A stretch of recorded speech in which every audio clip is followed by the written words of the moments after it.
Gjithë dhe shumë faleminderit që jeni këtu sot. Është kënaqësi që të shikoj kolegë, miq, bashkëpunëtor të mit dhe padyshim kënaqësi më e madhe është që të shikoj këtu edhe studentë të Universitetit të Tiranës, profesorët e tyre, edhe qytetarë patjetër, duke qenë se ajo që ka prezantojmë sot, infrastruktura rrugore dhe kurudhore, padyshim është një çështje që na prek të gjithëve. Është një çështje që na prek të gjithëve dhe për më tepër është një kolon, bazë e çdo sektori ekonomik i cili zhvillohet tashmë në vendin tonë. Nëse turizmi sot është kthyer në kontributorin kryesor të ekonomisë shqiptare, padyshim kolona bazë e qëndrueshmërisë të tij është infrastruktura. Nëse po zhvillojmë sektorin e bujqësisë tashmë me inovacion, tashmë sipas parametrave të Bashkimit Evropian dhe kemi arritur të depërtojmë në këto tregje, padyshim infrastruktura luan një rol të rëndësishëm. Dhe kështu për të gjithë sektorët e tjerë jetik dhe ekonomik të vendit. Duhet thënë që 2 mandatet e fundit kanë qenë shumë të rëndësishme për zhvillimin e infrastrukturës. Dhe nëse në mandatin e dytë, pasi aty fillon puna e vërtet, mandatin e parë, Ministria e Infrastrukturës i përkiste aleatit dhe shumë punë nuk janë bërë për të drejtën, por në mandatin e dytë, kur ne fillojmë Partia Socialiste dhe punojmë me Ministrinë e Infrastrukturës, me Autoritetin Rrugor Shqiptar dhe gjithë komponentët e tjerë që kontribojnë në infrastrukturën rrugore dhe kurudhore, gjithçka ndryshon. Fillimisht adresuam ato që ishin më emergjente, ato që ishin më jetike.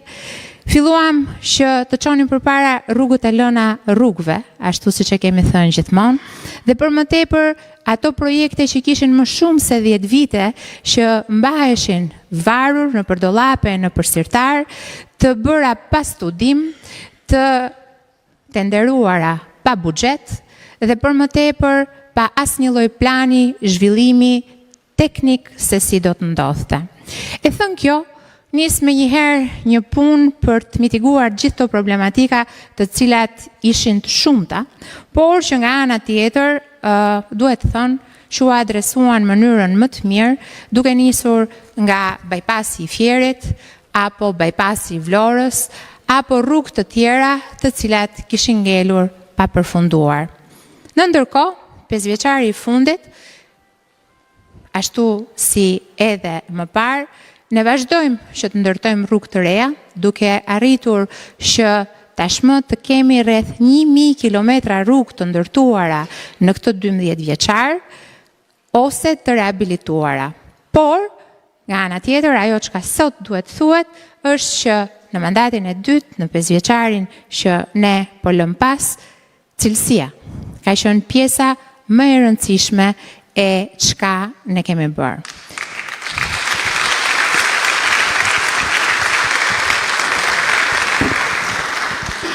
Sot kemi 40 kantiere të hapura në gjithë vendin, kantiere të cilat nuk kanë të bëjnë as me rrugë të thjeshta dhe as me rehabilitime. Kantiere që kanë të bëjnë me ndërtimin e korridoreve të reja. Pasi në infrastrukturën rrugore, ashtu siç e thash, kemi bërë një transformim radikal. Duke e matur punën tonë jo thjesht nga ana sesiore, por tashmë nga ajo cilësore, duke ndërtuar akse rrugore me parametra dhe kritere europiane për të qenë të gatshëm dhe për të qenë pjesë të korridoreve që tashmë ne kemi fituar këtë legjitimitet edhe në Bashkimin Evropian, duke qenë se në vendin tonë ndërtohen 2 nga korridoret më të rëndësishme, korridori 8 dhe korridori blu, ose korridori Adriatico-Jonian. Këto 40 kantiere përfshin vepra arti, të cilat me të vërtet ndoshta studentët e Fakultetit të Ndërtimit apo të Arkitekturës mund t'i përdornin këto edhe si sajte për t'i vizituar dhe për t'i kthyer në orë mësimore. Do t'i referohem këtu tunelit Murizit apo Thuman Kasharit apo të gjitha atyre akseve të cilat kanë pasur komplikimet e tyre gjeologjike apo zgjidhje teknike, por që sot janë dorëzuar dhe janë funksionale me sukses. Unë do desha që sot me ju ta bëjmë më konkret këtë prezantim. Ta bëjmë konkret këtë prezantim duke filluar me një hartë, e cila, si që shikoni edhe legjendën e saj, ka në boshtin e saj dy korridoret, korridorin blu dhe korridorin e 8, por nga ana tjetër ka edhe disa ngjyra të cilat do të shoqërojnë projektet për t'i treguar se cilat janë të përfunduara, cilat janë projektet në ndërtim dhe cilat janë projektet në proces, por do të kemi edhe një hartë tjetër ku do të kemi projektet e së ardhmes. Para nesh shtrihet i gjithë korridori blu, një nga korridoret më të rëndësishme të transportit pan-europian, i cili lidh Kroacinë, Malin e Zi, Shqipërinë edhe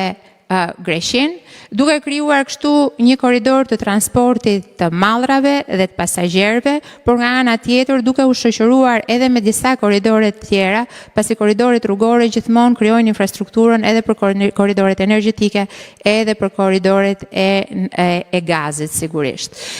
Po e nis nga veriu, Moriqan Balltren tashmë është një nga akset e përfunduar me studim fizibilitetit të bërë nga WBIF, është një aks i cili do të përmbyll lidhjen kufitare me Malin e Zi për të zbritur më poshtë pastaj në aksin Moriqan Balltren, i cili, siç u thash, është pra një aks që tashmë e ka projektin e tij, ka edhe një studim të detajuar nga WBIF-i dhe ne na mbetet vetëm për të vendosur mënyrën dhe instrumentin e financimit të këtij projekti në bazë të fizibilitetit të dorëzuar nga WBIF.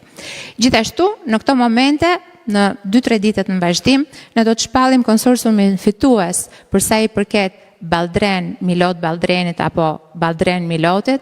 i cili është pjesë aktive e korridorit blu, është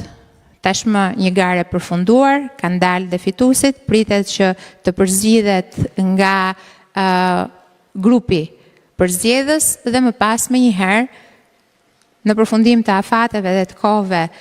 përsa i përket të gjithë pjesës së ankimimeve, ne vazhdojmë me lidhjen e kontratës dhe sipas kontratës i lejojmë 6 muaj kohë për mobilizimin e kantierit dhe projektin e detajuar.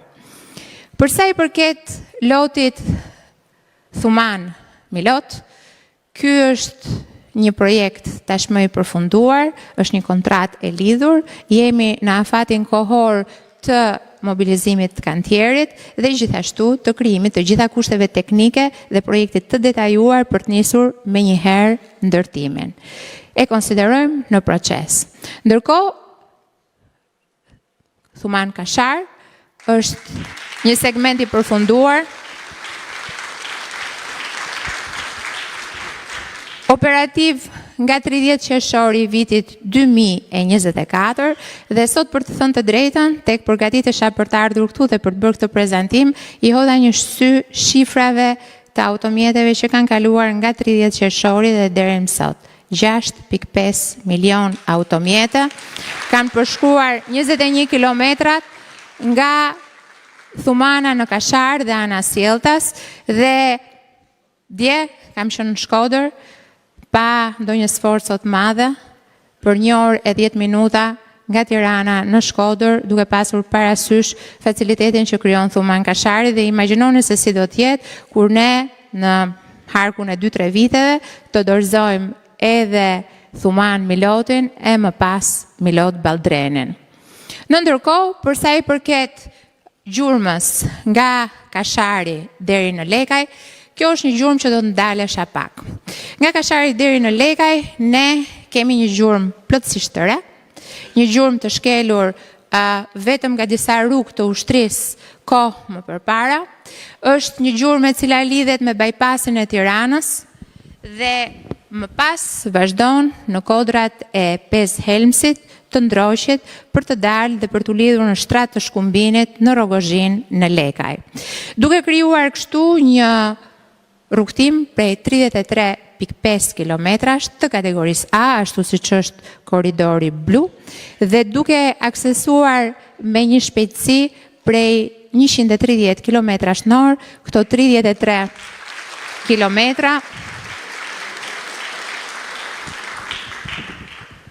dhe duke i dhënë kështu një akses të plot autostradës të veriut për të lidhur me autostradat e rjugut pa pasur nevojë që të aksesohet kryeqyteti. Kjo është arritja më e madhe padyshim për këtë aks. Ky segment, siç u thash, është krejtësisht i ri dhe nga projekti i deri tanishëm, duke qenë se jemi në fazën e mobilizimit të kantierit dhe të detajimit të projektit, ne kemi 2 tunele nga 5 kilometra, 6 ura, 5 yje, 5 nyje dhe 9 kalime. Siç e kuptoni, është një vepër infrastrukturore e kompletuar me të gjitha veprat e artit. Është një gjeologji komplekse do të thoja për gjithë ata që njohin gjeologjinë e Tiranës. Nuk do të jetë lehtë që të kemi tunele në atë zonë, por sigurisht tashmë mbas kapërcimit që kemi bërë me tunelin e Murizit, unë nuk besoj që konsorciumet që punojnë në infrastrukturën rrugore shikojnë më ndonjë problematik. Kështu që unë besoj që Lekaj Kashar do të dorëzohet në afat ashtu siç e parashikon kontrata me të gjithë parametrat e sigurisë rrugore gjithashtu. Ndërkohë që siç u thash, kjo pjesa autostradës lidhet me bypassin e Tiranës, një tjetër vepër shumë e rëndësishme, 9 kilometrat e para të cilat janë nën inventarin për ndërtim të autoritetit rrugor shqiptar, ndërkohë që kilometrat e tjerë, pra 13 kilometrat e tjerë, janë ato që do të mbështeten me fondet Bashkimit Evropian dhe me kredinë e cila vjen nga konsorciumi i krijuar midis Bankës Evropiane të Investimeve dhe Bergit.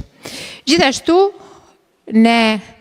në të njëjtin korridor kemi kontratën e fundit e cila na lidh me bypassin e Fierit tashmë të përfunduar, që është kontrata nga Lekaj deri në Fier, një gjurmë ekzistuese, dhe këtu do desha ta sqaroja këtë për të gjithë. Ne gjithë e njohim, është autostrada e vjetër, por e cila do të ruhet vetëm në disa nga segmentet, duke eliminuar plotësisht rreth rrotullimet, sidomos ato të cilat krijojnë dhe kënde edhe më të mbyllura se 90 gradë, duke pasur pra disa segmente të reja që do t'i shtohen këtyre kilometrave dhe duke ruajtur një pjesë së saj. Por çka është e rëndësishme dhe duhet thënë, i gjithë korridori blu shoqërohet me rrugë paralele, të cilat janë rrugë për akses nga qytetarët me shpejtësi të kufizuar sigurisht, që ndodhen në të dyja krahët e këtij korridori, duke i ofruar kështu çdo drejtuesi automjeti të drejtën për të zgjedhur përmes një autostrade të shpejtësisë lartë 130 km/h me pagesë apo rrugëve paralele për të aksesuar të gjithë zonat e banuara rreth korridorit blu pa pagesë. Dhe i gjithë ky korridor vazhdon më pas me bypassin e Fierit, të cilin e kemi mbyllur në vitin 2020, të gjendur dhe të hapur pa një projekt me një kontratë skaduar të gjithë problematikat e tjera, dhe deri në Levan, duke përfunduar më pas deri në bypassin e përfunduar dhe të dorëzuar tashmë për përdorim nga automjetet të Tepelenës. Kështu përfundojmë të gjithë korridorin blu, siç u thash, një nga korridoret më të rëndësishme të infrastrukturës shqiptare, dhe nga ana tjetër do desha që tashmë të kalonim në korridorin më të rëndësishëm ndoshta për rajonin ton, që është korridori 8.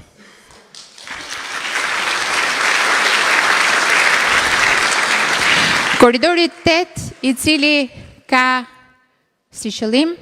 ndërlidhjen midis Italisë, pavarësisht se në mes ndodhet deti, midis Italisë, Shqipërisë, Maqedonisë së Veriut dhe Bullgarisë. Një korridor i rëndësishëm i infrastrukturës rrugore hekurudhore, një korridor shumë i rëndësishëm energjetik, pra i linjave transmetimit, por mbi të gjitha një korridor i rëndësishëm i sigurisë. Korridor i rëndësishëm i përdorur nga forcat e aleancës atlantike, euroatlantike, të cilat sigurisht përbëjnë tashmë një komponent shumë të rëndësishëm dhe është dukur e gjithë rëndësia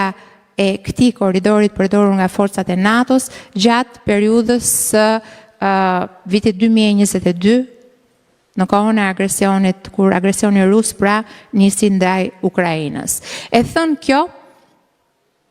duhet kuptuar që ky korridor nuk ka vetëm këtë rëndësinë e infrastrukturës rrugore dhe të gjithë mbështetjes ekonomike që do t'i japi zonave të cilat përshkon, apo lidhjes rajonale, por krijon edhe një ndërlidhje me një nga planet më agresive dhe ambicioze që Shqipëria ka për ndërtimin e një baze militare në zonën e Porto Romanos, në të njëjtat ambiente pra dhe zonë me portin komercial të ri të Porto Romanos, ndërtimin e një baze të NATO-s.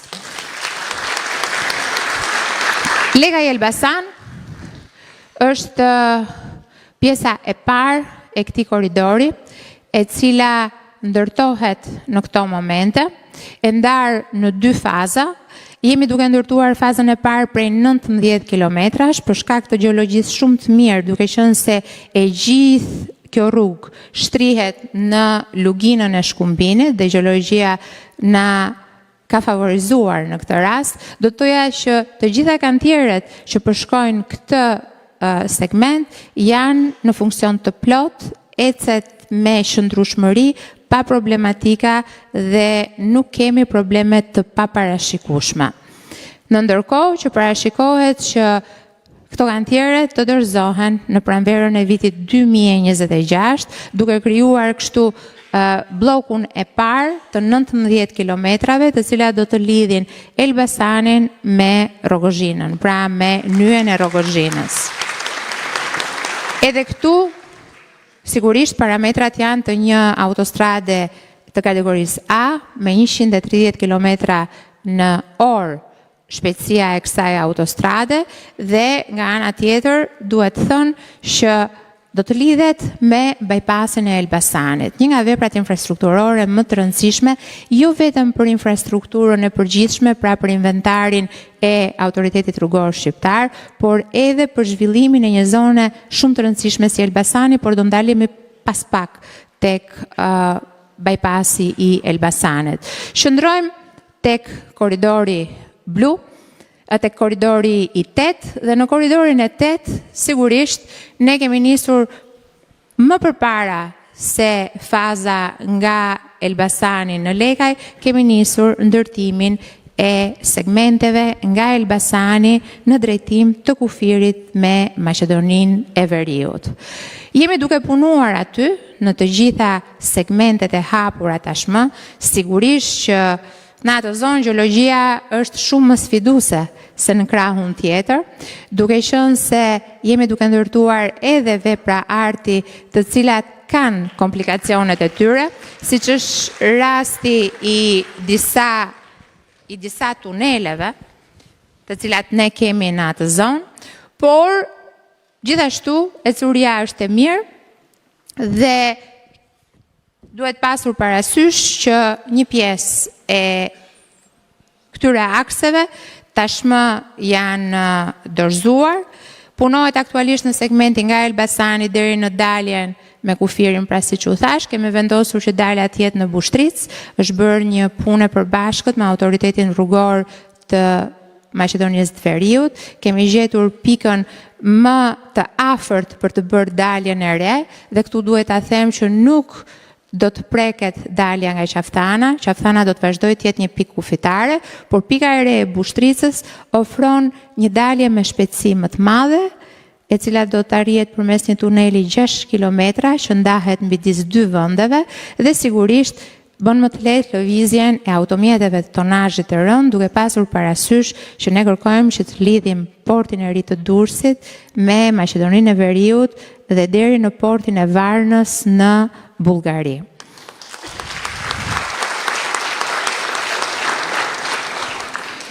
Tuneli i Mirashit, i cili e kemi vizituar para pak ditësh në një inspektim me kryeministrin, është duke ecur mirë, është një gjeologji, siç u thash, sfiduese, po pa krahasim me ato çka kemi kaluar më përpara, dhe besojmë që do të shndrojmë në afat të dorëzimit edhe në këtë kontratë, duke përmbyllur kështu pastaj të gjithë lidhjen deri në bypassin e Elbasanit. Bypassi i Elbasanit, i cili është një vepër që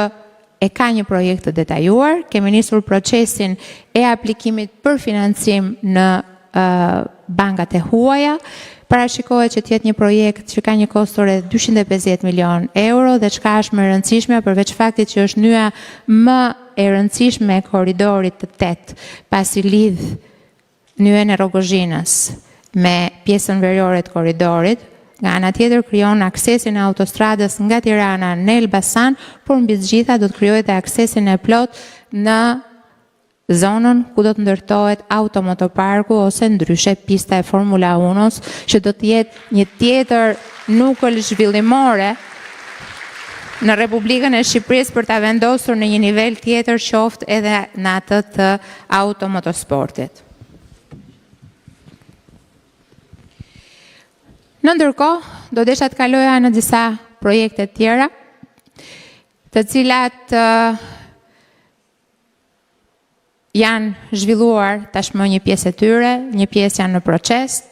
siç është rasti i rrugës Karadziç-Delvin, një rrugë prej 44 kilometrash, e cila mban edhe një nga tunelet e para të dorëzuara ata të Skërficës, ndërkohë që është vazhduar edhe me rrugën që çon deri në Delvin, duke e përfunduar kështu aksin në mënyrë të plotë dhe duke i dhënë korridorit të 8 edhe korridorit të blu edhe një mundësi tjetër, pra me lidhjen direkte me pjesën e Delvinës dhe më pas me daljen në Sarand. Ndërkohë, akset të tjera dorëzuara është aksi Orikum-Dukat,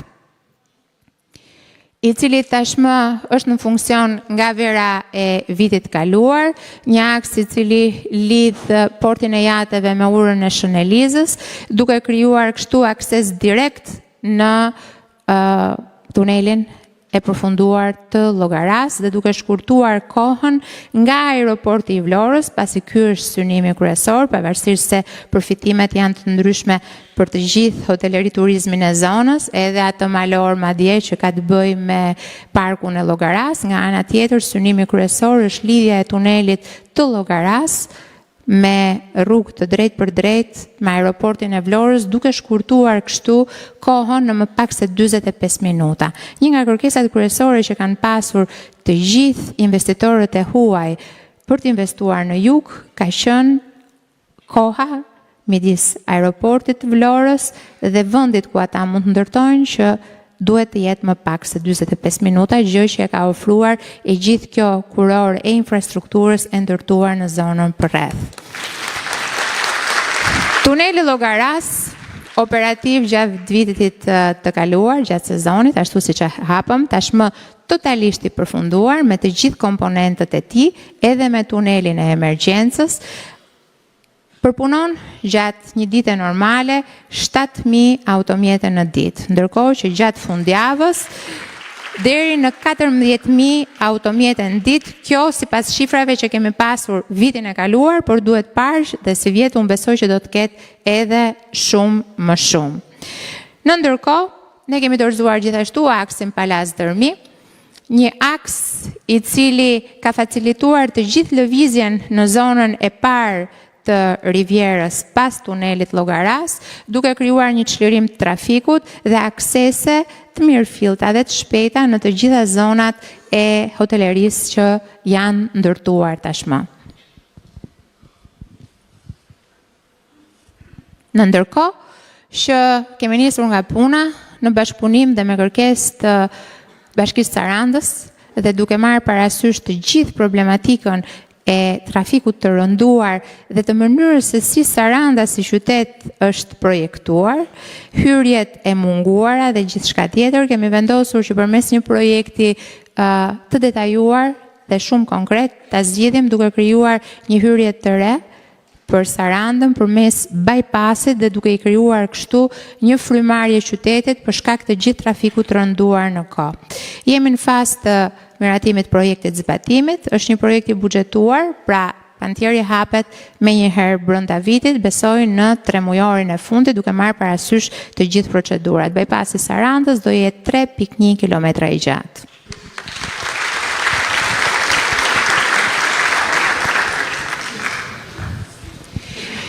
Dhe sigurisht, këto janë të gjitha ato punë të cilat ne kemi bërë apo kemi nisur dhe jemi drejt rrugës për t'i dorëzuar, tashmë edhe ato mosfidueset kanë gjetur zgjidhjet e tyre dhe kështu mund të kalojmë në çka do bëjmë në të ardhmen. Kush janë planet tona në të ardhmen dhe unë do të thoja që padyshim nëse adresuam në vitet e para emergjencat që kishte infrastruktura shqiptare, ndoshta sot nuk ishte rasti që t'ju tregonim se si kanë qenë rrugët, gropat, balta, daljet e rrezikshme etj. Nëse na u desh që ne të vazhdonim dhe të bënim punët e një pas njëshme, sigurisht që 5 vjeçari i fundit ka shërbyer për këto korridore të cilat e vendosin Shqipërinë në hartën europiane të transportit rrugor. Dhe padyshim na është dashur që të bëjmë një sër punësh të tjera, të cilat janë reklamuar dhe janë bërë operative kohët e fundit, duke i dhënë këtë pamje Shqipërisë. Duke nisur nga përfundimi i tunelit Murizit, cilit e përmenda disa herë, por ka qenë si ai unikorni Eleonor i pakapshëm për vite, kështu që ndaj dhe i referohem, dhe deri tek rruga që lidh Maqellarën me Peshkopin, e cila dorëzohet në datë 30 prill, duke përmbushur dhe përmbyllur një herë mirë rrugën e Arbrit, një nga premtimet e mbajtura nga kryeministri Rama dhe nga qeveria. Por edhe një sër aksesh të tjera, siç është aksi Berat-Ballaban, një aks i cili ndoshta në dukje për vendin ndoshta s'ka një rëndësi shumë të madhe, sepse edhe kështu do thonim se ku shkon, por ai është një aks i jashtëzakonshëm, i cili i ka dhënë akses tashmë një zone që nuk ka pasur më përpara. Një zone që lidh Beratin me pjesën e Këlqyrës, Tepelenës dhe Përmetit, duke krijuar mundësinë për zhvillimin e agroturizmit dhe nuklave të tjera bujqësore sikur më parë. Gjithashtu, duhet thënë që unë do desha të kaloja tek Qaflloça tani. Duhet thënë që me këtë verë përfundon dhe një nga kalvarat më të gjatë infrastrukturës, Shukës Qaflloç, e cila është një rrugë e ndërtuar në lartësi të Gurës dhe Oparit, me problematika të mëdha në ndërtim, por dhe në mënyrën e projektimit të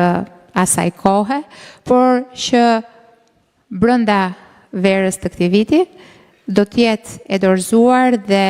të gjitha ata të cilët udhtojnë drejt Korçës do të kenë mundësinë që ta aksesojnë direkt duke lënë me një anë, pra të gjitha kthesat që çojnë në Korçë përmes Qaflloçës dhe duke dhënë kështu edhe një ndarje të trafikut të rënduar shpesh herë në drejtim të daljes pikës kufitare për në Maqedoninë e Veriut dhe duke e çuar trafikun direkt për në Korçë. Malish Lozhane dhe Korçë-Erseka janë dy segmente të tjera të rëndësishme të zonës jug-lindore të Shqipërisë, të cilat njëra ka përfunduar, Korçë-Erseka tashmë është në funksion, është e përfunduar mbi 34 kilometra, një rrugë panoramike me të vërtet për t'u parë edhe për t'u vizituar, dhe nga ana tjetër Malish Lozhan dorëzohet dhe hapet për përdorim nga automjetet në datë 19 prill, ditën e shtunë.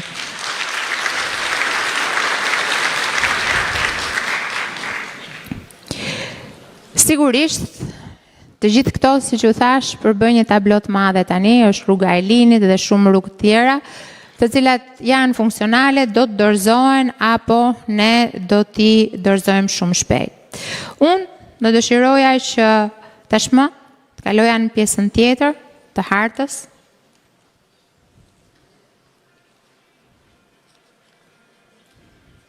Në pjesën e re të hartës. Çfarë do të bëjmë në 4 vjeçarin e ardhshëm? U adresuan emergjencat, problematikat jetike të sistemit rrugor shqiptar, u zgjidhën korridoret e mëdha, të cilat do të lidhin transportin rrugor, me transportin e kurudhor, me atë detar, me transportin ajror, pra kemi ato nyjet e kombinuara të cilat i kemi prezantuar në 2021, po që sot janë një realitet i prekshëm, dhe tashmë ka ardhur koha për një zhvillim tjetër. Ka ardhur koha për një zhvillim i cili hyn brenda rajoneve, por jo thjesht me rrugët që jemi mësuar deri sot, pra ato rrugët rurale të cilat FSHZ-ja për të thënë drejtën ka bërë një punë të shkëlqyer në kaq vite, duke nxjerrë në sipërfaqe zonat pa prekura më parë për zhvillim ekonomik dhe bujqësor, por tashmë ne nisim dizenjimin e disa rrugëve të cilat lidhin rajone të ndryshme, duke rritur kështu kapacitetet ekonomike bazuar mbi turizmin, bazuar mbi bujqësinë, bazuar mbi ekonominë e shërbimeve, dhe e para që unë do desha të prezantoja është ajo që ne e quajmë rruga e Bregut, dhe është rruga që lidh Dërmiun me Sarandën. Një gjurmë totalisht e re, e cila lidhet me gjurmën e re të Palas Dërmiut dhe vazhdon në kreshtat e kodrave që ndjekin të gjithë rrugën e Bregut, duke lënë të paprekur rrugën ekzistuese dhe duke krijuar kështu zgjedhje midis një rruge që shkon direkt për të aksesuar Himarën, Sarandën, apo një rrugë panoramike turistike e cila ka mundësi që të aksesojë të gjitha fshatrat e jugut dhe të gjitha zonat turistike të ngritura. Sigurisht, kjo do të jetë një vepër sfiduese, duke pasur parasysh relievin e zonës në të cilin ne do të operojmë, por duke pasur parasysh edhe një fakt tjetër që nga të gjitha të dhënat, ai vargmal, nga studimi që është bërë, sepse unë dua ta them një fakt të rëndësishëm. Sot, të gjitha rrugët, të gjitha projektet, aeroportet, deportet, ndërtohen gjithmonë mbas një gare ndërkombëtare për sa i përket projektimit dhe studimit. Dhe duke qenë se ne e kemi një studim gjeologjik të mirëfillt për atë vargmal, do të thoja që vargmali i lidhur me malin e Llogaras është një gjeologji e qëndrueshme dhe do të shpresonim që kështu të ishte e gjithë rruga, pasi siç u thash, relievi është shumë sfidues dhe do të jetë nevojshme që të ketë disa vepra arti të rëndësishme, siç janë urat lise apo edhe tunelet. Megjithatë, nga gjithë studimet që ne kemi bërë, kjo rrugë ka një fizibilitet të qëndrueshëm dhe përfitimet e kësaj rruge janë, përveç atyre direkte sigurisht, përfitimet indirekte janë shumë të larta për sa i përket punësimit, për sa i përket gjenerimit nuklave të reja turizmit apo dhe nuklave të reja ekonomike.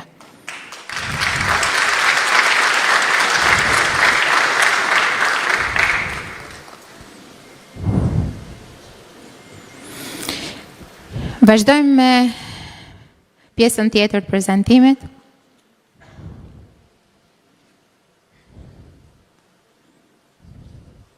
Kjo është Unaza Çajupit.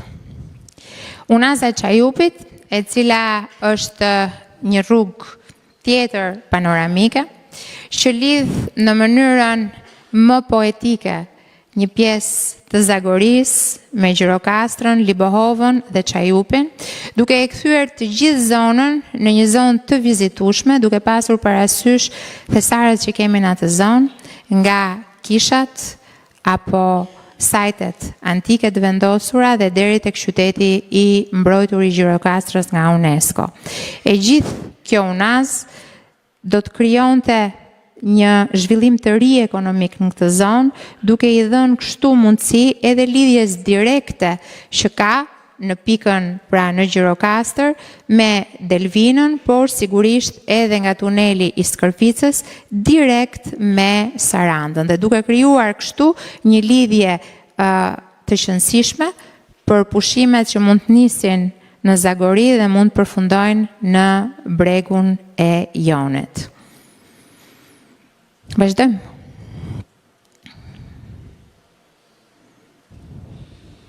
E kemi quajtur rruga e Vjosës, pasi pavarësisht se ju shikoni vetëm pjesën e re e cila parashikohet të ndërtohet, kjo rrugë nis në Korçë. Kjo rrugë nis në Korçë, duke vazhduar me segmentin e ri të sapo përfunduar për 34.5 kilometrash të Korçë-Ersekës dhe më pas shkon nëpërmet dhe në Tepelen, duke ndjekur kështu të gjithë luginën e Vjosës dhe duke krijuar një kohezion rajonal midis disa nga qytetet kryesore, siç është Korça, Erseka, Përmeti dhe Tepelena, dhe më pas lidhja direkte me Gjirokastrën dhe sigurisht lidhja direkte me Sarandën. Tek e kemi studiuar këtë rrugë, ne gjithmonë bashkëpunojmë me bashkitë për të kuptuar nevojat e tyre dhe për të kuptuar se cila është kërkesa e tregut. Tashmë këto janë zona të rëndësishme turistike. Dhe padyshim, ajo që ne kemi identifikuar është që dalja e pjesës lindore, juglindore, pra siç është Korça dhe Erseka, edhe në detin e jugut, pra edhe në Jon, krijon një atraksion akoma më të madh, pasi sigurisht ne e kemi tashmë të siguruar përmes korridorit të 8 dhe qafpllocës aksesin e Korçës në detin Adriatik.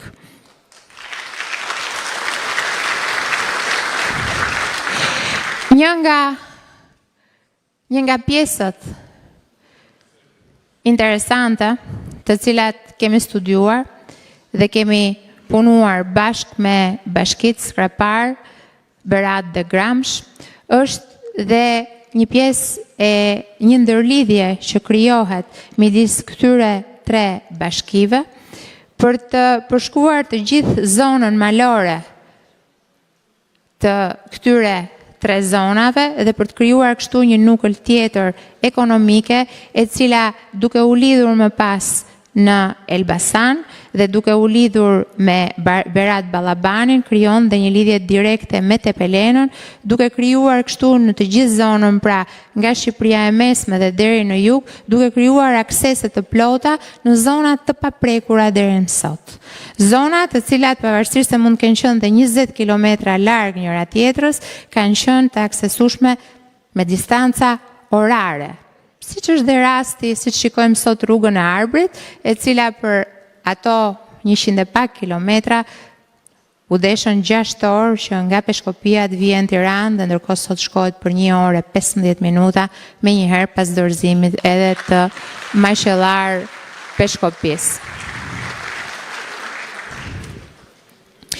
Një tjetër rrugë e cila do të nxjerrë në sipërfaqe një zonë për ne që punojmë me energjinë shumë të njohur dhe padyshim një zonë me vlera kulturore, kulinare të jashtëzakonshme, që janë 2 qarshet që lidhen, pra qarku i Lezhës dhe qarku i Dibrës, duke lidhur kështu Bashkinë e Mirditës dhe Bashkinë e Matit në zonën e liçeneve. E kemi quajtur rruga e liçeneve pasi është rruga që kalon pranë Shkopetit dhe Ulzës, që të dyja dy liçene që tashmë nuk janë thjesht nukla të prodhimit hidro, por përdoren edhe për një sër arsyesh të tjera, siç është peshkimi apo siç janë sportet ujore, dhe duke i krijuar mundësinë e një infrastrukture të mirë fillt rrugore, të një kategorie C sigurisht, të gjitha këto që po prezantojmë, ne kemi parashikuar në bashkëpunim me bashkitë që këto rrugë të kthehen në nukla të forta të gjenerimit të ekonomisë për zonën. Dhe më pas do të kalonim në rrugën e maleve, besoj. Kemi nisur vetëm para pak muajsh ndërtimin e rrugës nga Vauidejës deri në Koman. Një rrugë teknologjike e cila lidh hidrocentralet e kaskadës Drinit, duke qenë se ndërlidhja kryesisht bëhet me ujë, por duke pasur parasysh të gjitha ndërhyrjet që ne bëjmë në ato kaskada, rruga është shumë e rëndësishme. Dhe ky ka qenë synimi kryesor. Por nga ana tjetër, përfitimi indirekt i rrugës që lidh Vauidejës me Komanin është padyshim edhe e gjithë situata turistike që është krijuar në zonë. Duke përdorur liçenin e Komanit, tashmë shumë nga banorët e zonës kanë ngritur njësitë e tyre, agroturizmat e tyre dhe numri i vizitorëve që ne kemi në digën e Komanit ka arritur rreth 100 deri në 150.000 veta gjatë verës të kaluar, duke na krijuar kështu nevojën për ta pasur këtë rrugë. Dhe duke studiuar rrugën nga Vau i Dejes deri në Koman, kemi arritur të identifikojmë se një tjetër rrugë shumë e rëndësishme për zhvillimin e rajonit verior është rruga e dikushme e Sharrave. Ka qenë identifikuar si rruga e Sharrave për shkak të sharrave të vendosura në Fusharrës dhe në Puk, por që duke pasur parasysh edhe paketën e maleve që qeveria shqiptare tashmë ka publikuar me të gjithë facilitetet e saj, sidomos për gjithë ato shqiptarë të cilët duan të kthehen nga diaspora, menduam dhe emërtuam këtë rrugë si rruga e maleve, pasi është një rrugë malore, është një rrugë panoramike, piktoreske, e cila përshkon pyjet e larta të veriut shqiptar, duke krijuar kështu akses në një nga zonat më të largëta dhe të paprekura deri sot. Gjithashtu, me që ndodhem në këtë zonën e veriut, para se ta mbyllja prezantimin për rrugët e ardhshme, të cilat fillojnë edhe ndërlidhin edhe rajonet brenda tyre, në dalje të Morishanit, tek vazhdon rruga për të përshkuar gjithë korridorin blu, ka një lidhje prej 5 kilometrash e cila futet brenda qytetit Shkodrës, duke krijuar kështu një tjetër akses të këtij qyteti, i cili sot që flasim, kemi edhe disa projekte të cilat janë në vazhdim, siç është rikonstruksioni, zgjerimi dhe kthimi në parametrat e një autostrade A të Urës së Bërdicës, duke e lidhur kështu direkt me korridorin blu deri në hyrje të qytetit, ose ndryshe e njohur si ura Baçallëkut.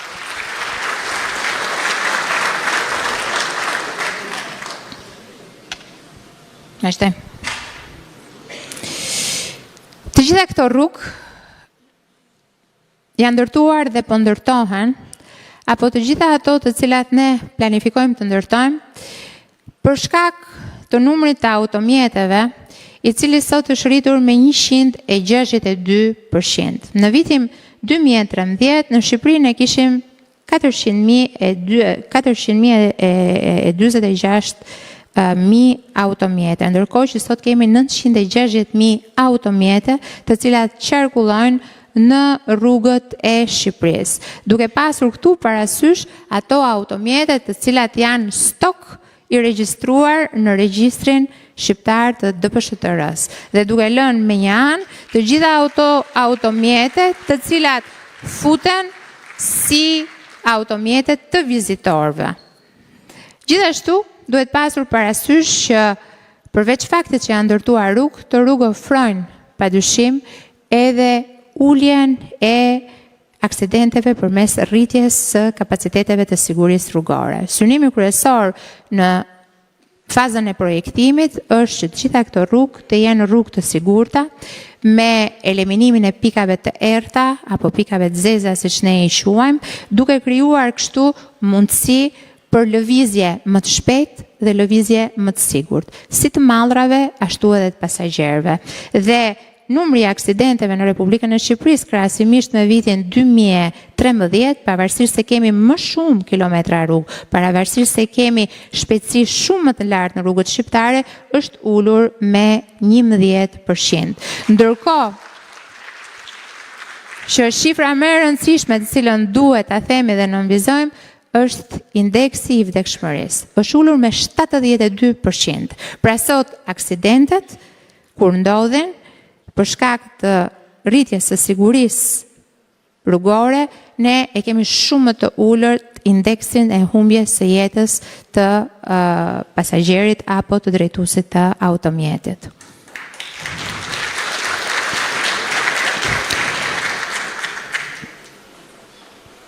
Tani do desha të prezantoja dy nga pikat kryesore për sa i përket programit infrastrukturor për kryeqytetin. Kryeqyteti është mikpritësi më i madh i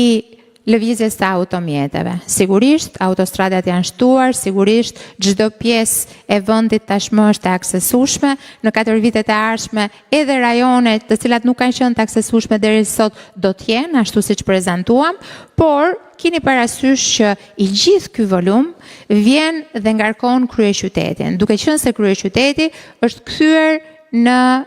unazën kryesore të ndërlidhjes të gjitha autostradave siç do ishte dhe normale. Kështu që fillimisht unë do t'ju prezantoja me hyrjen verilindore të Tiranës ose ndryshe aksesi i rrugës së Arbrit në Tiranë. Me përfundimin e kësaj vepre të madhe, sigurisht ne jemi ndodhur para faktit që arrim deri në shkallë Tujanet, në pjesën ku ndodhet fundjava ndryshe, dhe pastaj përballemi me një hyrje të ngushtë të një qyteti të projektuar për një numër tjetër automjetesh dhe për një rrugë tjetër që vinte nga lindja. Për këtë arsye, në ditët në vazhdim, kjo është gjurma e projektit, ne do vazhdojmë të detajojmë projektin për të krijuar hyrjen e Tufinës, e cila e lidh direkt rrugën e Arbrit me unazën e madhe tashmë funksionale për t'i dhënë akses çdo automjeti në secilin hyrje të unazës madhe. Pra, nuk ka më nevojë që të përshkoj tej Tiranën, mjafton që futet në daljen e 5 të unazës madhe, për të dalë kështu tek Shqiponja, për të shkuar tek Pallati me Shigjeta, apo për të shkuar në qendër, kudo që drejtuesi i automjetit që vjen nga Verilindja dëshiron të shkojë.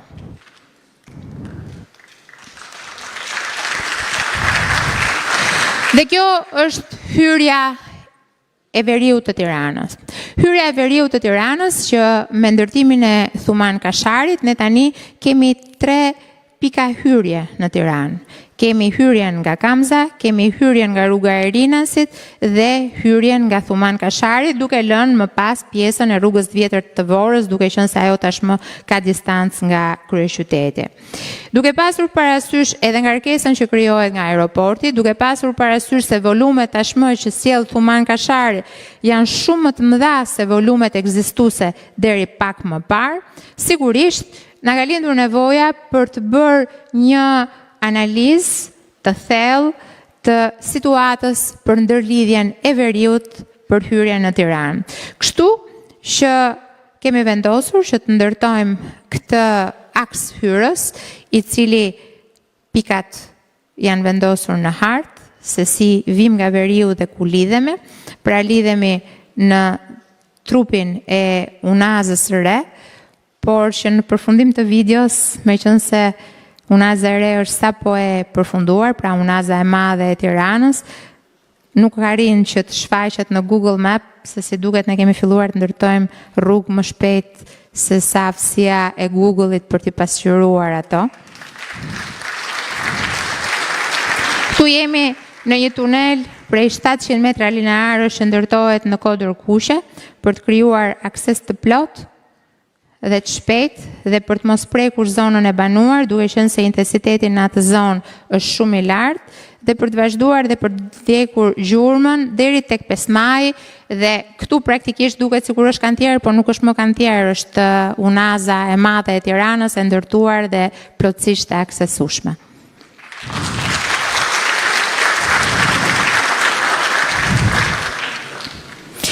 Do ta mbyllja prezantimin e infrastrukturës rrugore me një nga veprat më të rëndësishme, e cila është pjesa plotësuese e një puzzle-i të madh. Nëse do të operojmë autostrada të cilat përshkohen me 130 km/h, nëse do të lidhim rajonet pa lidhura më parë, nëse do të lidhemi dhe ndërlidhemi me shtetet e tjera fshinje, duke nisur nga Mali i Zi, Kosova, Maqedonia e Veriut dhe Greqia, detyrimisht të gjitha këto akse ndërkombëtare tashmë duhen monitoruar në mënyrë inovative. Dhe për të bërë këtë, Autoriteti Rrugor Shqiptar, Ministria e Infrastrukturës dhe Energjisë ka punuar 2 vitet e fundit me një projekt i cili përveç inovacionit do të ofrojë dhe siguri maksimale të kontrollit të trafikut rrugor. Kështu që duke nisur nga muaji qershor, një grup vajzash dhe djemsh, të cilët tashmë po trajnohen pasi janë rekrutuar, do të jenë të vendosur në qendrën kombëtare të monitorimit të trafikut, ku do të operohet nga Autoriteti Rrugor Shqiptar dhe së bashku me Autoritetin Rrugor Shqiptar do të jenë në të njëjtat salla kontrolli edhe policia rrugore, urgjenca kombëtare, emergjencat civile, për të ndërhyrë që të gjithë në të njëjtin moment. Dhe për të ndërhyrë në të njëjtin moment, jo vetëm në rastet kur do të kemi situata për t'i zgjidhur, por edhe në rastet për t'i parandaluar ato. Në 200 kilometrat e para, me të cilat nis ky projekt, janë vendosur mbi 2000 kamera, të cilat monitorojnë të gjithë trafikun në këto 200 kilometra, duke matur parametrat e shpejtësisë, duke matur sjelljen e drejtuesit të automjetit dhe duke parandaluar kështu një herë mirë çdo situatë që mund të ndodhi dhe padyshim pas një viti, nëse ne do të mblidhemi për të bërë një analizë, do të shikojmë që numri i aksidenteve dhe gjithçka tjetër ndodh në rrugët shqiptare do të jetë ulur shumë ndjeshëm pikërisht për shkak të kësaj qendre inovative të kontrollit të monitorimit të trafikut rrugor. Kjo është pjesa e infrastrukturës rrugore me të gjitha çka ne kemi vendosur që të dorëzojmë deri tani dhe çka do bëhet në të ardhmen, në ndërkohë që unë do të kaloja në një pjesë tjetër shumë të rëndësishme. Shqipëria ka hyrë në një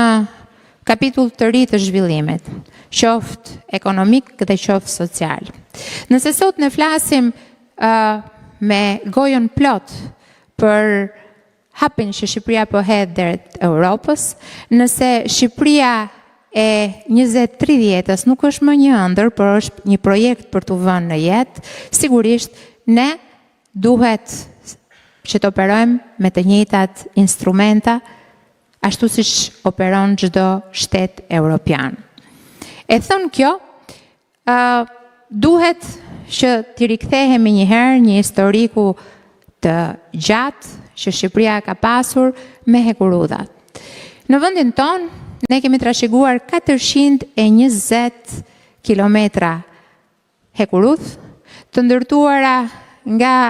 fillim vitet 50 deri në vitet 86, ku kryesisht lidheshin qytetet kryesore si Tirana, Durrësi, Shkodra e Pogradeci më vonë, Fieri dhe Vlora. E gjithë ky stok i hekurudhës prej 420 kilometrash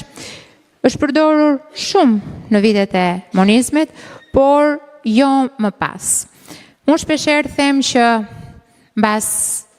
një sistemi i cili zhduku nga ADN-ja jon pronën private dhe në mungesë të lirisë, shqiptarët gjetën shprehjen e lirisë tyre tek automjetet dhe vendosën që ta abandononin transportin hekurudhor, që ishte një transport kolektiv, dhe secili preferoi që të merrte një automjet si për të treguar që tashmë jam i lirë. Dhe është më mirë që të kem një automjet se sa të përdor transportin publik. Te kështu vitet kaluan dhe hekurudha nuk pati kur mundësinë që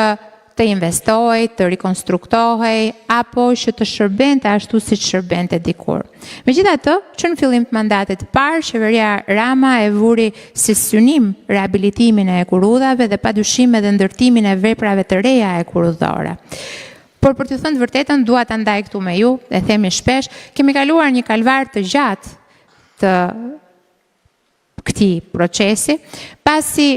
në pamundësi për t'ju përgjigjur edhe kërkesave të infrastrukturës rrugore, që ishte imediate, edhe kërkesave të infrastrukturës hekurudhore, u vendos që infrastruktura hekurudhore të mbështetej me fondet Bashkimit Evropian. Dhe këtu do të përmendja vetëm një rast, duke qenë se ai është rasti fatlum tashmë dhe ka marrë udhë, që është Ekurudha Tiranë-Durrës. Për Ekurudhën Tiranë-Durrës aplikimi ka nisur në 2014 dhe nuk është humbur asnjë ditë kohë nga qeveria Rama. Por fatkeqësisht për shkak të burokracisë së gjatë, për shkak ndoshta edhe të mungesës së besimit që donatorët kishin ndaj Shqipërisë dhe vetë komisionin atë kohë, u deshën vite e vite të gjata deri në 2020 që më në fund Shqipëria të merrte dritën jeshile për nisjen e projektit të ndërtimit të Ekurudhës Tiranë, aeroporti i Rinasit Durrës,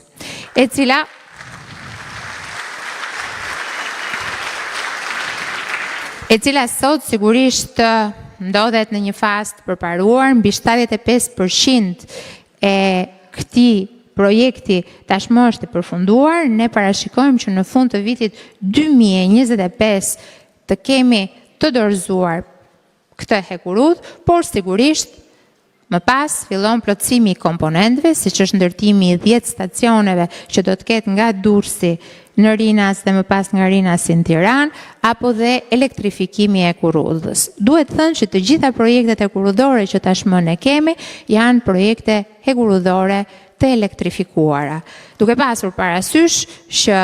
sensi i transportit ekurudhor mbi të gjitha është se është një transport miqësor me ambientin dhe nga ana tjetër është një transport eficient me xhepin e çdo qytetari. Kështu që të gjithë komponentët së bashku do të jenë përfunduar në pranverën e vitit 2026, duke na dhënë kështu mundësinë e fillimit të një transporti totalisht të ri, transportit modern të Ekurudhës. Në planet tona parashikohet që në 10 vitet e ardhshme Shqipëria do të ketë një rrjet modern ekurudhor prej 530 kilometrash, të cilët do të lidhin veriun dhe jugun, dhe e thënë kjo, unë do ta vazhdoja këtë prezantim me Vor Hanihotit, një ekurudhë ekzistuese, por sot vetëm në përdorim të disa vagonave të cilat çojnë dhe bijnë mallra, por në sasi shumë të vogla. Dhe nga ana tjetër, tashmë, pasi kemi mbaruar të gjithë proceset e gjata burokratike, pasi kemi mbyllur pjesën e projektit të detajuar dhe pasi kemi përfunduar gjithçka, jemi gati që në trimestrin e fundit të vitit 2025 ne të nisim kantierin për ndërtimin e Ekurudhës Vor Hanihotit, tashmë gjurma e re, tashmë me parimet e reja të elektrifikimit, stacioneve të reja, eficiencës energjetike dhe gjithçka tjetër, por mbi të gjitha duhet të themi se grupi që punon tashmë për Ekurudhat ka krijuar një eksperiencë shumë të mirë, kjo e thënë edhe nga donatorët e huaj, dhe unë jam besim plot që gjithë ky proces do të ecë shumë më shpejt se Tiranë-Durrësi.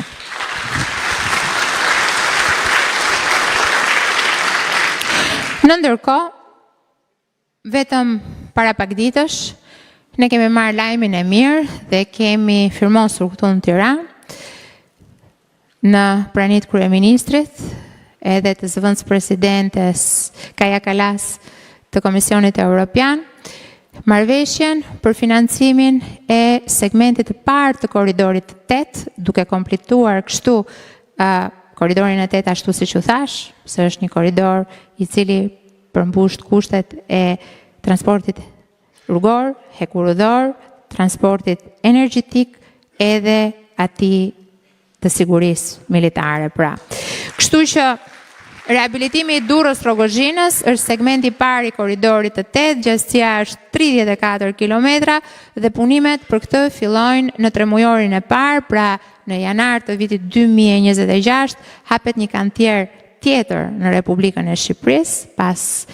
fundit të vitit 2025 ku hapim Vor Hanihotit, në fillim të 2026 hapet Durrës-Rogozhina, duke e kthyer Shqipërinë edhe në një kantier të Ekurudhave. Në ndërkohë që rehabilitimi i linjës Rogozhin-Pogradec, e cila e çon këtë linjë në kufi me Maqedoninë e Veriut, një gjatësi prej 120 plus 4 kilometrash, 120 janë në tokën tonë dhe 4 kilometrat janë në zonën kufitare, pra me Maqedoninë e Veriut, dhe pritet që sipas të gjithë proceseve që ne duhet të ndjekim edhe për këtë segment që është segmenti më i madh i korridorit të 8, ne të nisim punimet dhe gjithçka tjetër në vitin 2028 sipas fazave të përgatitjes së projektit inxhinierik nga WBIF-i.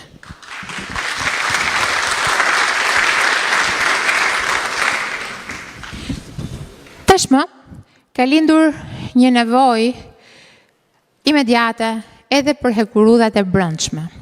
Duke qenë se ndërtimi i një porti të madh siç është porti i Durrësit,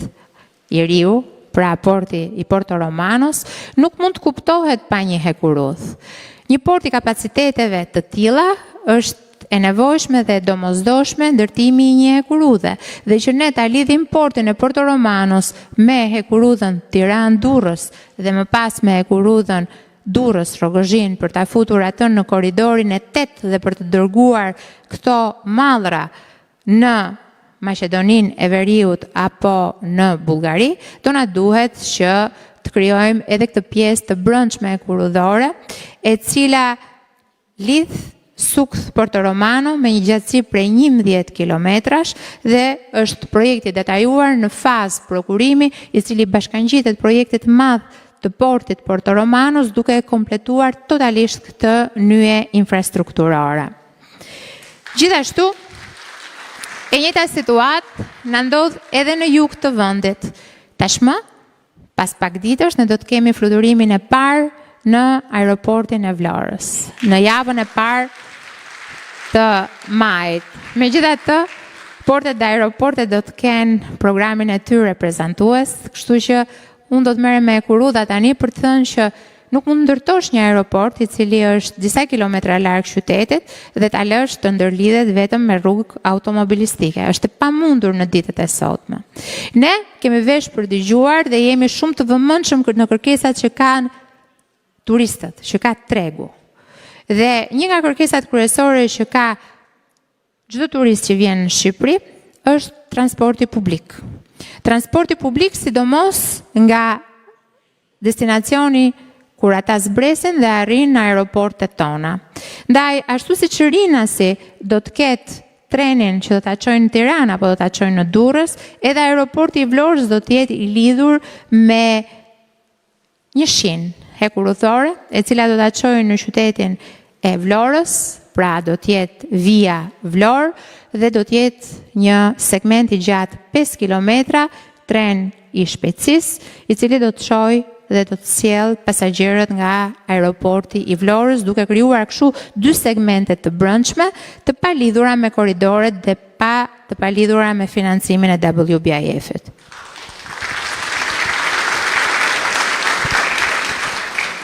Në ndërkohë, gjithashtu, në buxhetin e shtetit, ne kemi nisur parashikimin brenda PBA-ve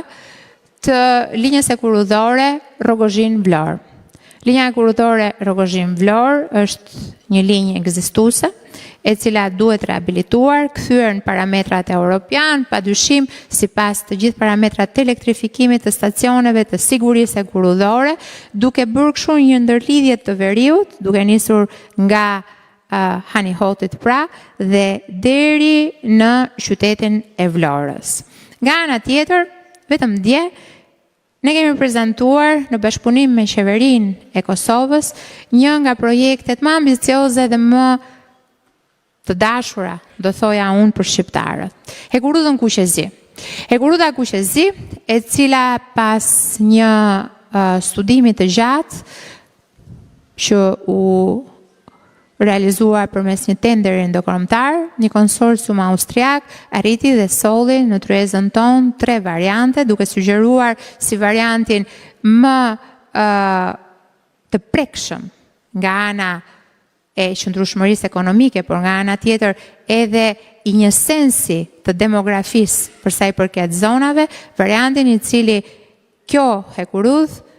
kalon nga Shkodra, si kryeqendra e Veriut, në drejtim të Gjakovës për t'u lidhur më pas me fush Kosovën. Kjo është një tjetër hekurudh shumë e rëndësishme, e cila realizon eksaktësisht atë që ne kemi thënë për portin e ri të Porto Romanos. Porti i ri i Porto Romanos është një port i cili nuk i përket vetëm Shqipërisë, është një port i ndërtuar për 3 shtete. Është një port që do t'i shërbej të gjithë volumeve të mallrave, transportit dhe qytetarëve të Republikës Shqipërisë, të Maqedonisë Veriut edhe të Kosovës. Duke qenë se është një port i dizenjuar që në gjenezën e tij i lidhur me 2 porte të tjera të thata, të vendosura në Shkup tashmë, sipas ndryshimit që bëri qeveria maqedonse, dhe në Prishtinë. Pra, kjo e kurudh përveç një ëndre për t'i dhënë akses të gjithë kosovarëve për të ardhur në Shqipëri në rreth 2 orë e gjysmë, 3 orë, nga ana tjetër krijon dhe një akses të plot të lëvizjes së mallrave dhe unë këtu do të shtoja edhe diçka tjetër. Krijon një akses për Shqipërinë në korridorin e 10 përmes hyrjes nga Nishi, duke e bërë kështu vendin ton të lidhur me 3 korridore infrastrukturore të rëndësishme, me korridorin Adriatiko-Jonian, me korridorin e 8 dhe me korridorin e 10. Për infrastrukturën, për të thënë drejtën, mund të flasim shumë, por unë do desha ta përmbyllja këtu, duke thënë që sot, ashtu siç e thash dhe në fillim të fjalës time, nuk flitet më për sasi, sa kilometra kemi bërë, sa kilometra do të bëjmë. Sot flitet për mënyrën cilësore se si ne po e dizenjojmë infrastrukturën në ndërlidhje të plot midis llojeve të infrastrukturës dhe në ndërlidhje të plot midis vendeve fqinje që ne kemi, duke pasur parasysh zhvillimin ekonomik dhe social të Ballkanit Perëndimor, duke pasur parasysh aspiratat e popullit shqiptar për të qenë një vend antar i Bashkimit Evropian dhe për të realizuar të gjithë ëndrrën tonë të Shqipërisë 2030. Shumë faleminderit për vëmendjen, shpresoj mos të jem zgjatur dhe do desha t'ia jepja fjalën kryeministit Rama.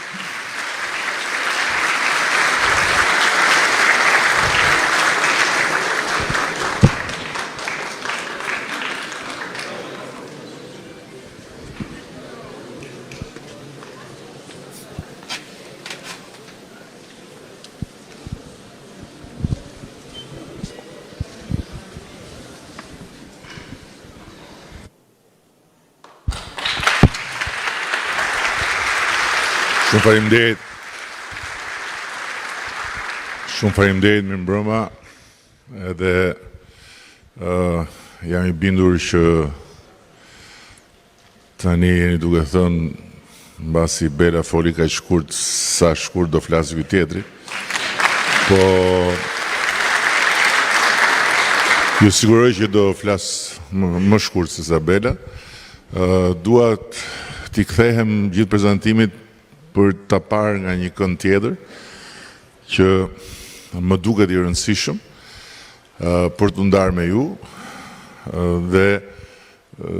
dua të them që e gjithë kjo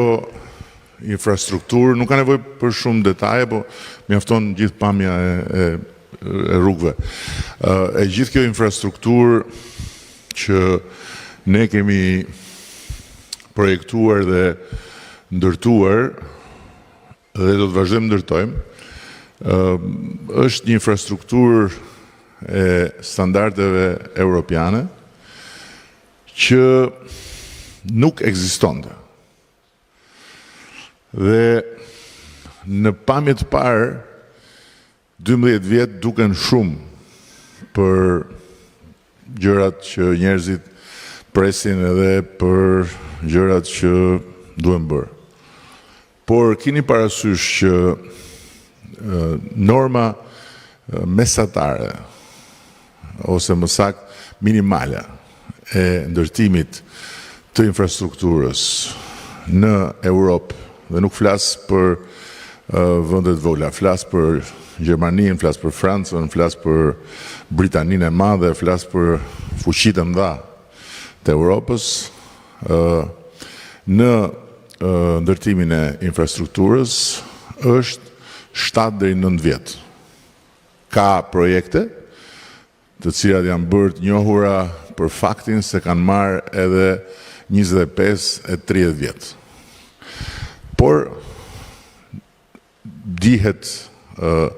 botërisht që nga vendosja, nga marrja e vendimit për të ndërtuar një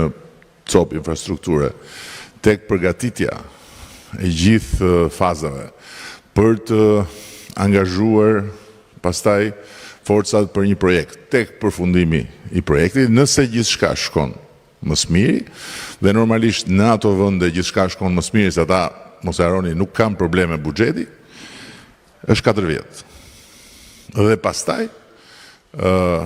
realizimi konkret në praktik, nëse gjithçka shkon mirë, në totalin e vet është 9 vjet. Tani, keni parasysh që ne i kemi pasur rrugët, por asnjë rrugë, dhe kur them asnjë rrugë, them asnjë rrugë, as të projektuar me standardet e Bashkimit Evropian dhe as të financuar.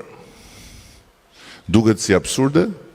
por të gjitha rrugët që për cilat është bërë një propagandë e madhe kanë qenë inaugurime dhe tendera të pafinancuar. Pra, nëse një aks, po themi, kushton 30 milion euro, është hedhur në tender dhe i është dhënë dikujt duke vënë në dispozicion nga buxheti 1 milion euro. Dhe të tjerat kismet. Fillojmë. Dhe kjo ka qenë arsyeja që e para, në mandatin e parë, ne nuk kishim asnjë mundësi të bënim asgjë tjetër përveç se të paguanim borxhe, sepse kompanive ju tha ecni se ja u kemi, kompanit ecën, dhe në një moment caktuar ndaluan, se s'kishin më fuqi. Dhe praktikisht ishin të gjitha me motorët fikur dhe në prag të kolapsit se nuk paguanin dot më punëtorët. Shifra totale e borxhit, ku nuk janë vetëm rrugët, por totale e borxhit ndaj kompanive në mandatin e parë, kur ne kemi marrë detyrën, ka qenë 700 milion. Pa llogaritur borxhin e kompanisë së shpërndarjes së energjisë, që është ishte historinë vete jashtë 700 milion, që ishte 1.5 miliard. Do të thënë, ka qenë një grop ku populli dhe fati e ka shpëtuar këtë vend nga rënja përsëri në një humner njësoj si ajo e piramidave, por me një tjetër arsye. Dhe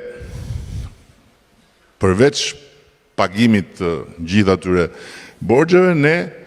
investuam sa mundëm dhe në projektime si fillim. Çështja e dytë me ato rrugë ishte, dhe marrim për shembull se nga gjitha këto, e vetmja rrugë ekzistuese sot është rruga e Tirana-Elbasan. Nga këto që janë këtu, është rruga Tirana-Elbasan, e cila, dëgjoni këtë, ka kushtuar 3 fishin e tenderit. Sepse ishte një rrugë absurde, pa projekt geologjik, fare, zero. Filluan rëshqitë dhe filloi një histori e tmerrshme me kompaninë që i kishte marrë, kompaninë ndërkombëtare, dhe në mënyrë të vazhdueshme ushtua kostoja e asaj maskarade aty. Ndërkohë që në rrugën e Arbrit ne morëm vendimin që të shkojmë me partneritet publik-privat. Sikur ne rrugën e Arbrit ta kishim bërë me tender dhe me një fond të parashikuar X, ne sot nuk do të dilni më nga rruga e Arbërit për shkak të tunelit Morizit, i cili shfaqi një paparishmëri shumë të lartë, nxoroi nevojën e riprojektimit të gjithë armatimit të brendshëm, me një buxhet të jashtëzakonshëm krahasuar me variantin e parë, dhe në bazë të kontratës së bërë me kompaninë që ky është i partneritet publik-privat, ti do investosh, do më mbarosh rrugën deri në këtë datë, dhe pastaj për gjatë 13 viteve do ta mirëmbash, dhe ndërkohë unë do ta shlyej hap pas hapi, ama nëse të del diçka e paparashikuar e ke ti, të gjitha ato rrëshqiti, ato historira i pagoi kompania. Dhe qeveria, taksapaguesit nuk kanë asgjë fare për të paguar përveç asaj që ishte parashikuar që në fillim. Tjetra që dua të nënvizoj është janë bërë projekte, janë hapur tendera, më saktë se projekte s'ka pa. Gjatë gjithë aksit, po ta shikosh, duhet pas parasysh se çfarë keni parë në realitet, gjatë gjithë aksit nga Shkodra deri poshtë. Po nuk është bërë kur, jo vetëm nuk është bërë kur një rrugë me standarde, që të ketë lidhje me një korridor evropian, por në ndërkohë që janë ndërtuar arna pas arnash, është lejuar pushtimi i rrugës nga dy anët. Është stimuluar, jo lejuar, po stimuluar pushtimi i rrugës. Dhe i njëjti fenomen është po kështu edhe poshtë. Aty ku e përmendi Belinda, në rrugën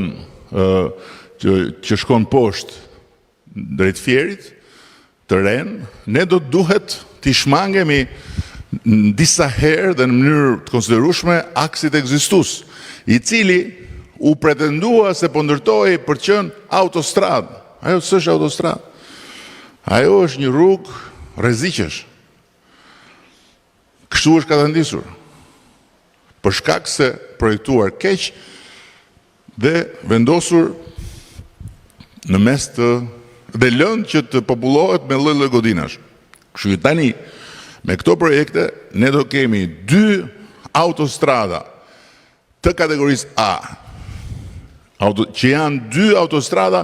që lidhin Shqipërinë me gjithë rrjetin e autostradave të Bashkimit Evropian. Korridorin blu, dhe kur ne kemi lançuar korridorin blu në fillim fare, talleshin me ne. Çfarë do bëjnë këta? Do lundrojnë në tokë, s'merr vesh piktori dhe i thot me ngjyra, po asfalti është i zgjidhur, për muhabet e tyre. Dhe po ashtu korridorin e 8, i cili është komplet tjetër nga çfarë ishte. Në ndërkohë, logjika e të gjithë pjesëve të tjera të investuara dhe për të investuar është eksaktësisht ajo që u përpoq të shpjegonte Belinda, logjika e bërjes së rrugëve për të sjell më shumë ekonomi, qoftë për njerëzit që i aksesojnë, qoftë në shkallë kombëtare. Dhe nga ana tjetër, për të hapur në mënyrë të vazhdueshme shtigjet dhe për të rritur në mënyrë të vazhdueshme hapësirën në shfrytëzim të një vendi që ka ambicien të bëhet kampion i turizmit në Ballkan. Dhe faktikisht ky është rrjeti i rrugëve i akseve kryesore kombëtare. Nëse ne do të vendosim këtu edhe rrjetin e akseve jo kryesore, po përsëri kombëtare, të cilat bëhen në bashkëpunim me Fondin Shqiptar të Zhvillimit, atëherë ju do shikonit që brenda për brenda këtyre zonave ka të tjera rrugë të reja, të rindërtuara, të cilat synojnë pikërisht atë që do të synonte dikush që do të ndërhynte në një organizëm ku arterjet janë bllokuara, ku qarkullimi i gjakut është konfuz, edhe ku kolapsi është eminent çdo ditë. Pra, kemi krijuar në mënyrë të vazhdueshme damar dhe arterje të cilat jo vetëm të funksionojnë në vetvete, siç bëi dikur, hajde na bëj rrugë këtu se kemi ca njerëz janë me ne, po s'do na japin më votën, t'ja u bëjmë atyre se kur vajta unë atje më dolën etj. Në rrugë të cilat nuk kanë kuptim pa njëra tjetrën. Dhe po të shikoni panoramën e gjithçkaje që është bërë në gjithë këto vite, është pikërisht krijimi i një rrjeti damarësh dhe arterjesh, të cilat të gjitha bëjnë sens sepse janë të lidhura me njëra tjetrën, jo vetëm sepse janë aty në vetvete për një pjesë njerëzve. Dhe e fundit që dua të them, po të shohim sot Shqipërinë turistike, ne faktikisht kemi një shfrytëzim shumë intensiv të nuk e di se kam bërë me përqindje, po të një fashe shumë të ngushtë që është fasha që i përket detit, edhe të pikave ende shumë të rralla brenda në territor. Ndërkohë që pasuria më e posaçme e shqiptarëve në aspektin e thesarit të natyrës në funksion të ekonomisë, nuk është kjo. Është gjithë kjo që është këtej brenda. Dhe mbi të gjitha janë zonat malore të Shqipërisë, qoftë në veri dhe në veri lindje, qoftë në jug dhe në jug lindje. Pse? Sepse aty, në një fazë tjetër, Shqipëria do mund të çlirojë kapacitete të jashtëzakonshme të një turizmi që sjell konsumator të nivelit lartë. Dhe por ama patjetër që kjo fasha këtu është themelore. Dhe ajo që e bën unike Shqipërinë, po ta shikoni në raport me vendet e tjera rreth rrotull, është që të dyja këto i ka shumë afër. E para njëherë që të dyja këto i ka. Dhe jo vetëm i ka, po i ka ndryshe dhe i ka me shumicë. Shqipëria është shumë e vogël dhe ka 2 dete. Shqipëria është shumë e vogël dhe ka 9 lumenjë që e përshkojnë. Shqipëria është shumë e vogël dhe ka vargmale të tërë që janë shumë afër detit. Pa llogaritur liçenet e mëdha dhe një numër shumë të madh liçenesh të vogla. Për shembull, ndër ato rrugët e brendshme, këtu nuk figuron, po është rruga e Lurës, e cila është drejt përfundimit, për shembull, dhe plot të tjera si ato. Dhe e gjithë kjo që deti po i sjell Shqipërisë është jashtëzakonisht e rëndësishme në këtë fazë, por në një fazë të dytë do të jetë themeli i asaj që Shqipëria do të ndërtojë në gjithë pjesën tjetër, ku do të jetë realisht një Zvicër, një Austri e Ballkanit. Dhe kur them Zvicër, Austri e Ballkanit, për sa i përket turizmit kuptohemi, jo Zvicër, Austri e Ballkanit do të thonë nivel më i ulët se Zvicra dhe Austria. Por njëjti nivel në pjesën, po kjo i takon dekadave të tjera. Ajo që i takon kësaj dekade, dhe ludhem në fundit me kurudhat, ajo që i takon, dhe një gjë tjetër me atë qendrën e monitorimit trafikut, sepse ajo është pjesë e gjithë kësaj. E gjitha kjo pa atë përsëri është e paplot. Ndërkohë që qendra e monitorimit trafikut, e cila është gati edhe faktikisht po bëhet një punë posaçme për të trajnuar gjithë stafin, do të lidhet me projektin që ne kemi nënshkruar, financuar patjetër, dhe është dizenjuar me Emiratet e Bashkuara për të pasur të gjithë territorin, duke filluar nga qytetet, qendrat e qarqeve dhe pastaj qytetet e tjera, por qendrat e qarqeve, spitalet, institucionet publike, shkollat, me radhë pastaj akset kombëtare, në një sistem kamerash inteligjente. Sistemi kamera inteligjente do bëje, dhe i cili do jetë, këta njerëz që do jenë këtu, dhe ato ekrane do shohin gjithë Shqipërinë kohë reale. Do shohin çdo rrugë në kohë reale dhe jo thjesht do shohin çdo rrugë në kohë reale këta, por sistemi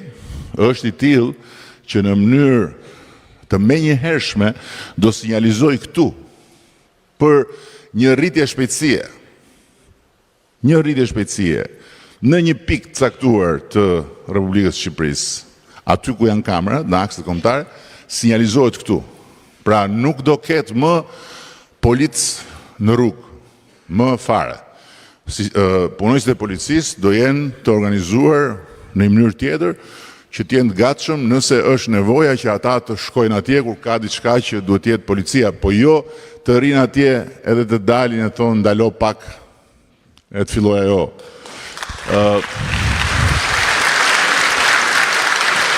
Sistemi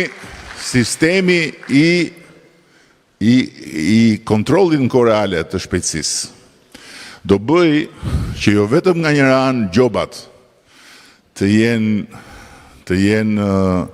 të menjëhershme dhe ajo që ne po punojmë është që gjoba të vijë në iPhone bashkë me portretin tënd. Bashkë me gëzimin që ke në faqe kur ndjen adrenalinën e shpejtësisë. Në kohë reale me herë aty të vjen edhe me një përshëndetje, kalofsh mirë kujdes deri në shtëpi mos e përsërit prapë se vjen prapë. Por përveç se gjobat do të jenë në kohë reale transparente, kjo siç ka treguar sistemi ku përdoret, do të ketë një efekt të jashtëzakonshëm mbi uljen e aksidenteve, sepse do t'i shkojë shumë shtrenjtë adrenalina në qoftë se do insistojnë patjetër që të bëjnë aksident. Dhe e fundit, sistemi do të ketë një kapacitet të panjohur më parë nga forcat e sigurisë për identifikimin e personave problematik, po jo problematik në raport me person kërkim, por edhe në raport me mos pagesën e sigurimit makinës. Nuk do mund do të makinat dalin rrugë e pa siguruar, pa u parë. Dhe për të kaluar e fundit tek se kjo hyrja e Tiranës, se Belinda e quajti hyrja e Tiranës, është faktikisht hyrja për Dibër tani se Dibra u kthye si Dibra u kthye si ajo zona e Washingtonit që është pak më larg, po në fakt është zona ku merren gjitha vendimet. Prandaj ka dhe atë lulen e madhe. Se i duhet dhe i lule tjetër Dibranëve. Po për Ekurudhat do them vetëm këtë, që e para ne, siç e tha më parë në prezantim ministrja, kemi filluar punën për Tiranë-Durrësi në 2014. Tani, pse e them? Sepse të ndërtosh Ekurudha sot ose vepra të mëdha të këtyre për masa dhe të jesh jashtë Bashkimit Evropian është një gjë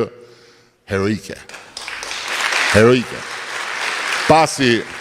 Pasi ajo që na ndodhi ne ishte që ne aplikuam në 2014, morëm okejn në 2015. Dolëm dhe thamë që do bëjmë Ekurudhën, duke marrë fjalën e tyre dhe pa e njohur mirë si funksionon makineria. Dhe ne thuaj do bëjmë Ekurudhën, shtyu koha dhe faktikisht puna reale ajo që thash e projektimit dhe financimit të Ekurudhës ka filluar në 2020,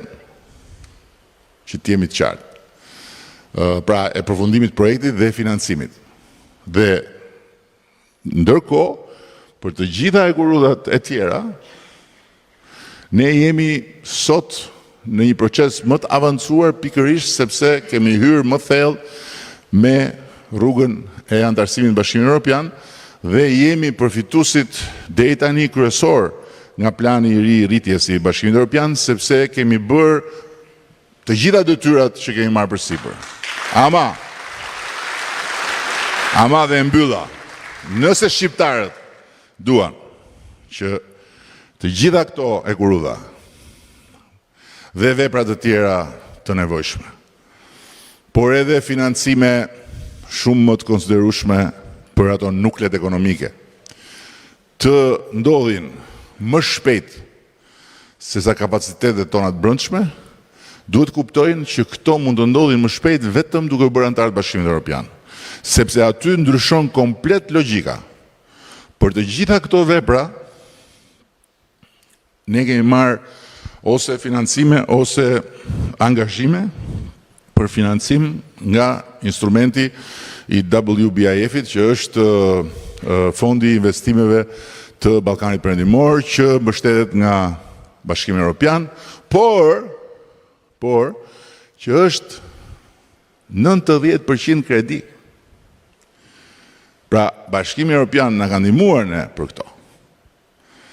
Dhe në totalin e vet, në Shqipëria ka marrë nga Bashkimi Evropian, pa llogaritur këto angazhimet e fundit, diçka më shumë se 1 miliard. Por 90% kredi. Jo kredi komerciale, po prap kredi. Do me thënë kredi që peshojnë në buxhetin tonë dhe në angazhimet tona. Nëse ne dhe kur ne të bëhemi, se nuk është puna nëse, por kur ne të bëhemi antar të Bashkimit Evropian, ne do të marrim diçka më shumë se 1 miliard çdo vit, dhe 90% do jenë grant. Pra parafytyroni se çfarë ndryshimi ndodh në gjithë panoramë nëse ti e di që në 4 vjetët e ardhshëm, ose në 7 vitet e ardhshme, se janë 7 vjeçare buxhetet e Bashkimit Evropian, në 7 vitet e ardhshme, ti ke 7 miliard që i ke të tuat. Jashtë buxhetit tënd, jashtë angazhimeve të tjera që ti mund të marrësh me kredira. Ti 7 miliard i ke të tuat. E di çfarë do të thonë? Që ti të kesh mundësi të planifikosh gjithë transformim, jo duke e ndërruar dhe pastaj duke luftuar çdo ditë si të mbledhën më shumë para këtu, duke shkuar atje, duke u lutur atje, duke bërë këtë, duke pritur atë, jo burokracia, jo këto. Por duke pasur që në fillim. Është ndryshim epokal. Është Shqipëria në një nivel tjetër, komplet nivel tjetër. Është totalisht nivel tjetër. Dhe prandaj unë këmgull që futja jonë në Bashkimin Evropian tani është një fat që na ka ardhur në dorë dhe është një mundësi që është krijuar nga rrethana që nuk janë vetëm për meritën tonë. Ne kemi bërë punën tonë, sepse kemi arritur të bëjmë atë që në fakt unë gjithmonë kam folur me gjithë bashkëpunëtorët e mi, ne duhet jemi aty në vendin e duhur kur të vijë momenti i duhur. Se kur vjen momenti i duhur, këtë nuk mund ta dim. Se nuk dim se kur ju ndryshon atyre mendja dhe thon hape dera. Po ja që ndodhi një tragjedi e luftës, ndodhen ca rrumuja tjera më pas, dhe tani dera është hapur. Dera është hapur, por përsëri ne nuk e dim sa kohë do rri e hapur. Ne dim që na është dhënë një hapësirë 2 vjet deri 2027, që ne të mbyllim gjithë negociatat, dhe këtë hapësirë na kanë dhënë ata. Pra, ata nuk kanë nga shkojnë deri në 2027, nëse ne bëjmë gjitha detyrat. Po mbyllim negociatat, ndryshon komplet pozicioni. Janë 27 vende që duhet ta marrin Shqipërinë dhe ta miratojnë në parlamentet e tyre sipas procedurave që kanë, por ama ne i kemi mbyll negociatën. Nëse ne nuk i mbyllim negociatat dhe zvarritemi, dera mund të mbyllet. Dhe mund të na ndodhi larg qoftë siç i ka ndodhur të tjerëve. I ka ndodhur Maqedonisë. Maqedonia është bërë kandidat në 2005. Në 2005, 20 vjet përpara, ata u bën vend kandidat, i pari vend kandidat i gjithë Ballkanit. Dhe ju dha një dorë për të shtyrë përpara. Për një periudhë kohe ishin një shembull që përmendej gjithmonë Maqedonia, sot janë ku e ku mbrapa nesh. Sepse ju mbyll dera për arsye të tjera. Malizi i ka filluar negociatat në 2012. Ishte deri në fund gati që t'i mbyllte, tani u ndroi metodologjia, tani Malizi është me ne, është në një korsi. Serbia i ka filluar në 2014, është ku e ku mbrapa nesh tani. Kështu që ne kemi këtë moment që na janë përputhur yjet. Ylli i fatit ton me yllin e fatit të BE-s dhe duhet ta shfrytëzojmë. Kjo është ajo që doja të thoja unë në përmbyllje dhe pavarësisht gjithave jam absolutisht shumë krenar që ja kemi të dalim nga një grop shumë e madhe si ajo e borxheve. Sot ne nuk kemi asnjë kompani, dhe janë shumë kompani që punojnë në Republikën e Shqipërisë, që punojnë me infrastrukturë. Janë shumë kompani, nuk janë 2-3. Ne nuk kemi asnjë kompani që shteti t'i ketë 1 euro borxh, e para. E dyta, ne sot për shkak të gjithë insistimit tek standardet, kemi disa kompani që kanë filluar të punojnë në Europë, shkojnë atje, bëjnë punë për Europën, sepse e kanë rritur shumë nivelin e tyre, dhe kemi një nivel pagash në këto kompani që është ku e ku me qa ishte. Por, po qesë se do kemi dhe atë mbështetje që thash që vjen si pasojë antarësimit në Bashkimin Evropian, atëherë se sot ne jemi si ata të dashurumit që ti je i dashurum ajo të shef me dyshim. Edhe të fton të shtëpia e prindërve të dielën. Ti vishesh, rregullohesh, zbukurohesh sa mundesh,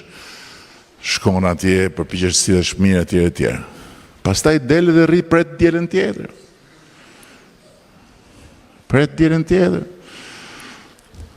Se dhe rri pret si ju duka vjerit arshëm, si ju duka vjerës arshme, çfarë tha kunata, si e arshme.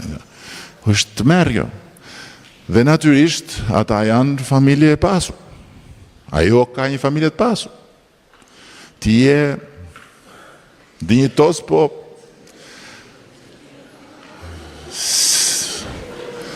në momentin kur ti futesh atje,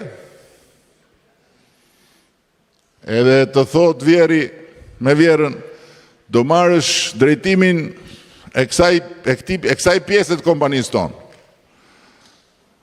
Ti kalove dhe bërë aksioner. Shkon, pastaj thua, aman i shas, po më ftojnë të dielën se nuk kam kohë.